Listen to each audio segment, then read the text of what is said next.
지금 그 삼성전자에 대해 그 외국인들의 매수세가 막 폭발적으로 들어오면서 지금 뭐 전고점을 못 뚫고 최고치를 올라가고 있는데 그 아마 많이 질문 받으셨을 것 같아요. 삼성전자 지금이라도 사야 되나요? 많이 오른 거 아닌가요? 뭐 이런 질문을 네, 주신 네, 분이 있어요. 네, 네. 아까도 얘기했지만 주식은 단기간에 뭐 몇 퍼센트 버는 게 아니기 때문에 삼성전자가 앞으로 10년 동안 돈을 잘 벌 거라면 사는 거고 더 이상 삼성전자 경쟁력이 없다고 생각하면 파는 거고요. 답은 굉장히 간단해요. 그리고 왜 한국 주식이 많이 삼성이 올랐을까? 여러 가지가 있지만 외국인들이 한국을 살려면요. 외국인들의 특히 기관 투자가들은 돈이 너무 규모가 커요. 근데 예를 들어 내가 펀드 매니저다. 그럼 한국을 싫어야 되겠다. 한국을 너무 내가 그동안 소홀히 했구나.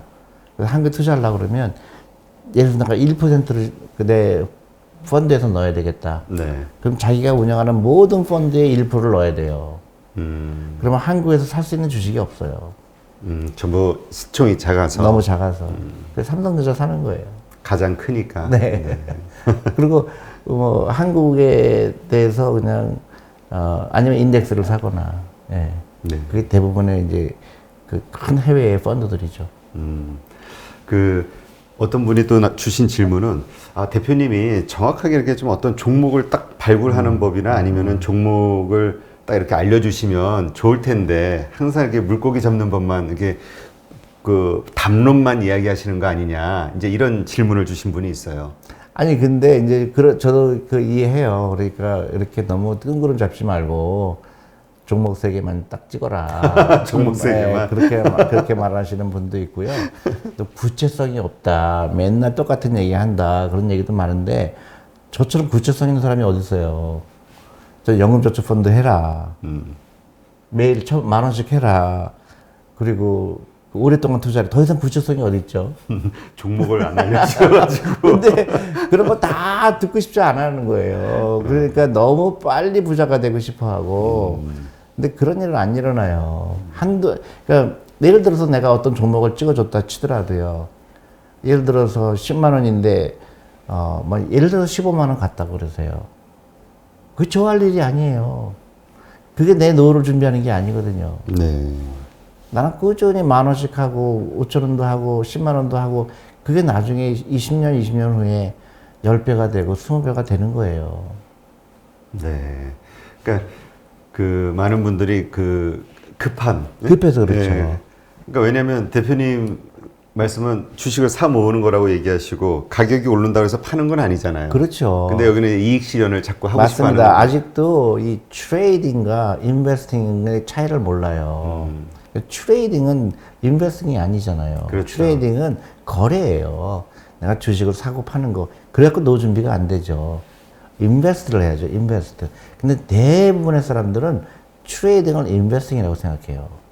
내가 빨리 도망가서 샀다가 또 얼른 팔고 도망가고 또 손절매하고 뭐 이렇게 복잡하죠. 그건 투자가가 아니라 그거는 카지노에 간 거죠. 근데 아직도 너무나 많은 사람들이 주식 가격을 맞추는 거를 투자라고 생각해요. 네. 아마 이 질문하신 분은 이게 대답이 됐을지 않을까 생각이 되고요. 지금 어쨌든 주식시장은 잘 오르고 있거든요.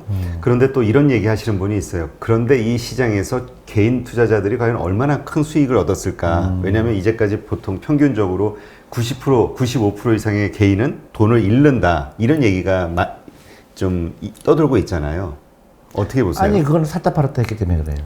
예, 앞으로도 마찬가지일 거예요. 계속 이런 식으로 예, 하면. 예를 들어서 제가 며칠 전에 TV를 봤는데, 글쎄, 저건 좀 안타깝더라고요.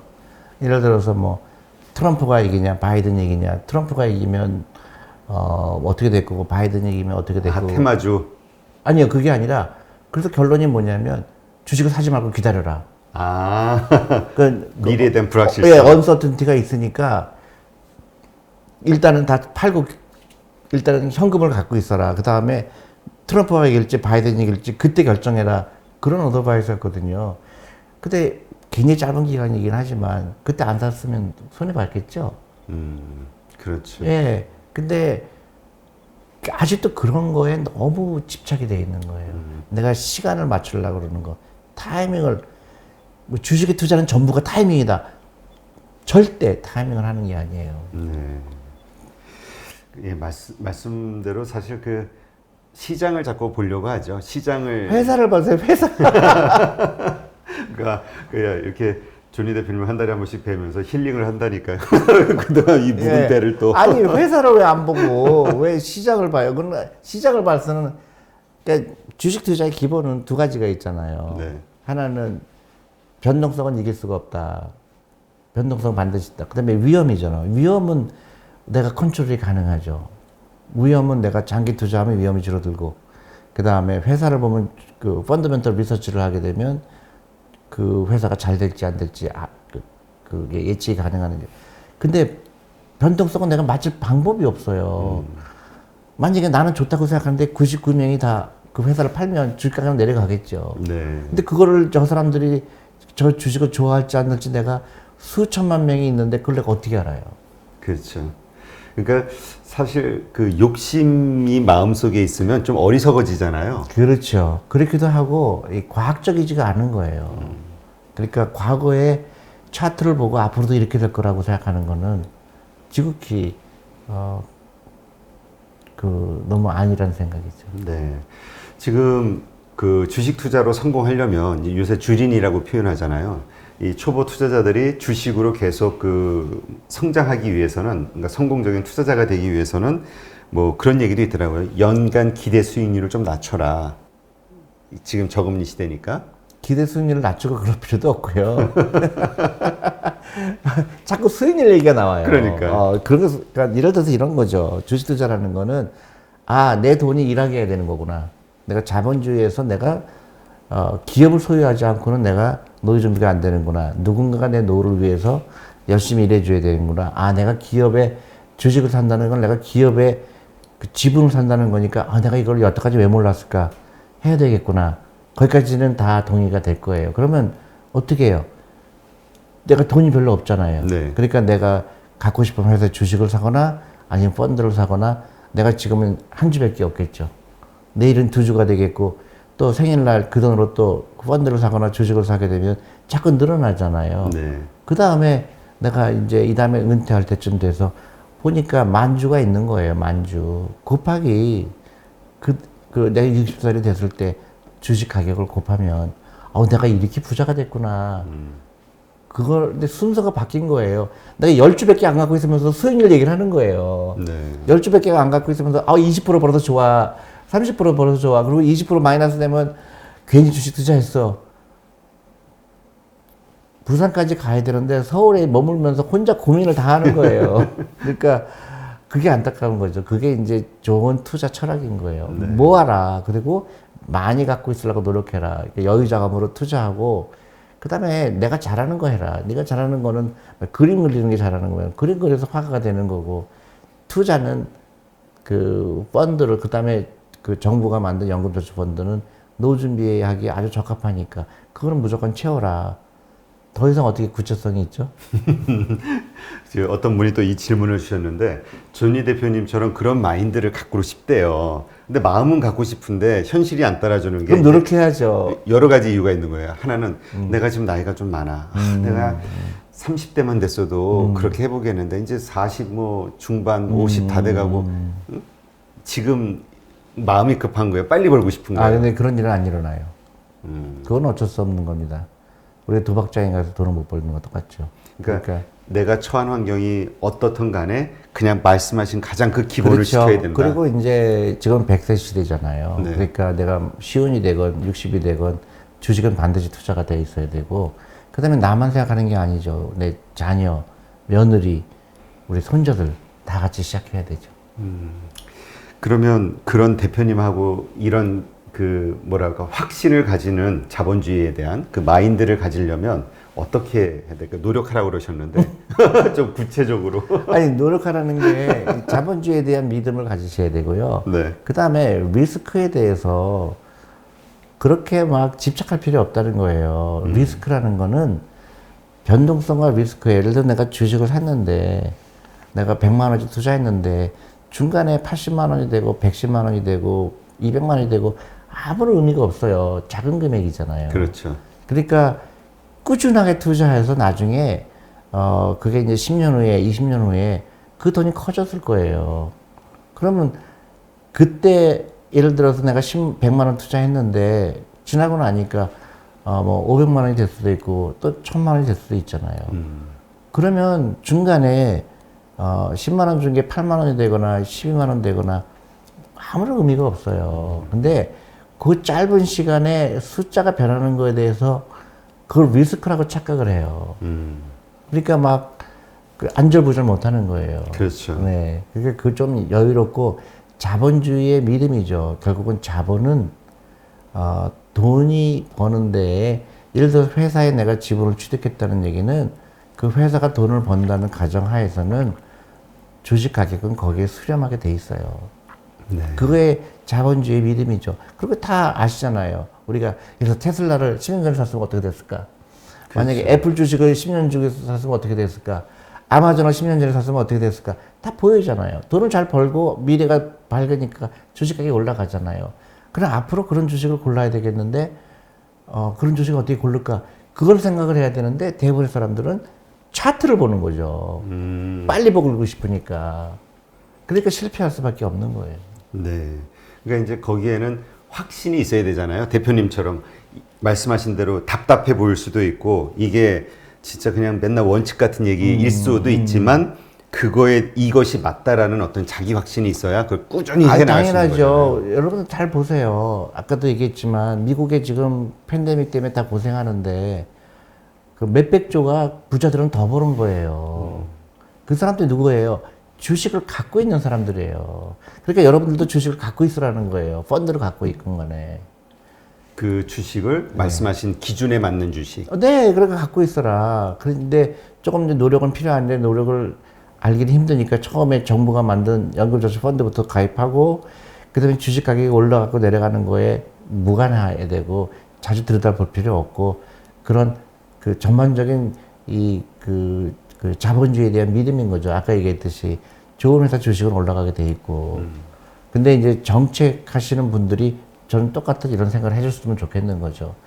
그래서 이 주식 투자를 통해서 노후 준비하는 사람이 많이 나와야 되고 지금 한국은 최악이잖아요. 네. 그러니까 노후 준비가 가장 안 된 나라잖아요. 그렇죠. 예. 그게 이제 돈이 일하게 하는 걸 안 가르쳤고 주식에 대해서 어떤 교육도 안 했고 전부 그걸 또 사교육비를 다 써버리고 이게 지금 자본주의에 살면서 자본주의를 가장 이용하지 않는 사람들이 한국 사람이거든요. 그 정치인들이나 아니면 고위 정부 관리들을 그 청문회 할 때 개인연금저축 들었는지 확인을 한 번씩. 아니 본인이 그 재미를 알아야 혹은 그 어떤 메커니즘을 알아야 뭔가 자꾸 이게 더 필요하겠구나 이런 거 필요성을 느끼죠. 근데 이제 청문회 같은 데도 보면 주식 투자한 것 자체를 또 문제 삼잖아요.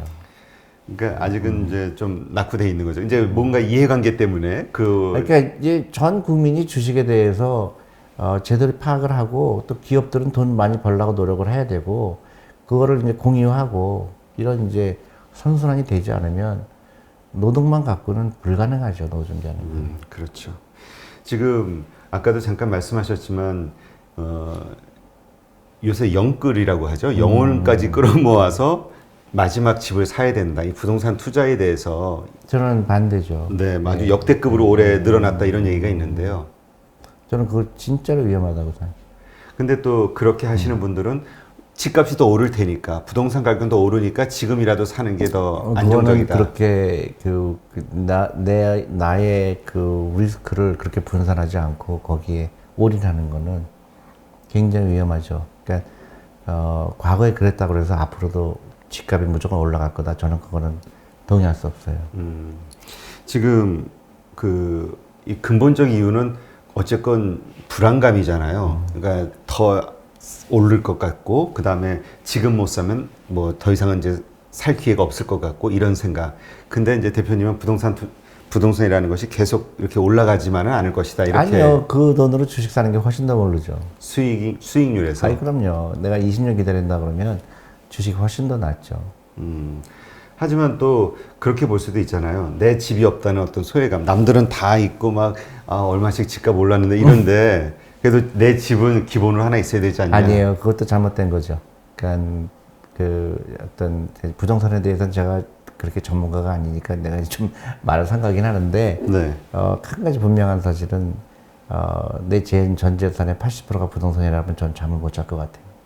아, 불안해서? 그럼요. 이과 관련해서 뭔가 생기면은 그 리스크는 80% 와다니까. 그 다음에 80% 이상 더 되죠. 왜냐면 대부분 빚을 안고 사잖아요. 아, 그렇죠. 네, 예를 들어서 내가 10억짜리 집을 사서 5억을 내가 빚을 내서 샀는데 만약에 8억이 된다 그러면 굉장히 심각하죠. 근데 이제 그렇게 소외감을 느끼는 사람들, 내가 집이 없다라는 것 자체에서 소외감을 느끼고 또 집값이 계속 올라가는데 나는 없음으로 인해서 얻는 박탈감 있잖아요. 그런 이러저러한 마음들로 마음이 괴로운 사람들이 많단 말이죠. 이 마음을 어떻게 아니 그러니까요. 떨쳐낼 수 있을까요? 그러니까 아까 얘기했잖아요. 영리하게 생각해라.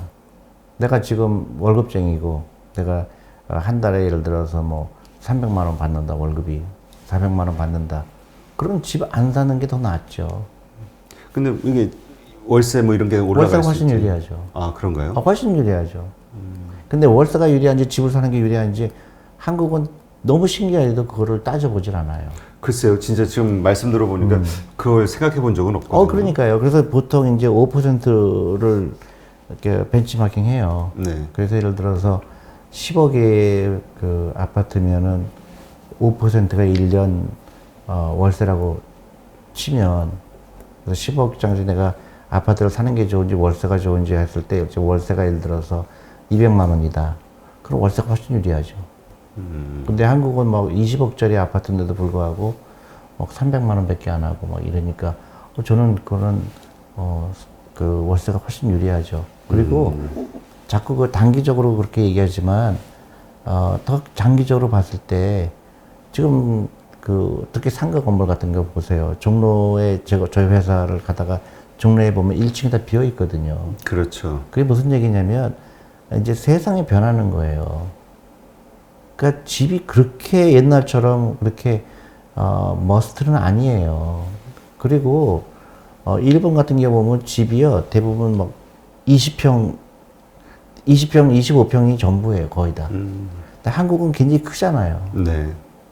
그거는 저게 계속 저렇게 가격을 유지할 수 있을까? 저는 그리고 조금만 지방에 가면 뭐 엄청나게 비어 있던데요. 그러니까 부동산이 최선은 아니. 그러니까 우리가 좀 생각을 바꿀 그러니까요. 필요가 있다. 그러니까 자기의 그 전체적인 그 자산 규모를 봤을 때 내가 뭐 50억이 있는데 그 중에서 15억짜리 아파트를 갖고 있다는 거는 문제가 안 돼요. 네. 근데 내가 전 재산이 그 아파트 한 채라는 거는 굉장히 위험한 거죠. 근데 대표님도 지금 월세에 살고 계시나요? 근데 뭐 그렇죠. 그리고 저는 이제 그 미국엔 집이 있어요. 미국에. 네. 근데 미국에서는 집을 살 때가 그걸 되게 따져보죠. 내가 이 집을 샀을 때 내가 이 집이 적정한 가격인지. 그리고 어떤 때는 집값이 폭락할 때가 여러 번 있었거든요. 미국도. 네. 그때는 뭐 집 사는 게 훨씬 유리해요. 월세보다. 월세보다. 네. 그래서 그거 정도는 따지고 사야 되고 내가 집이 없으면 막 당장 어디 뭐 쫓겨날 것 같은 그런 위기 의식을 가질 필요가 없다는 얘기죠. 네.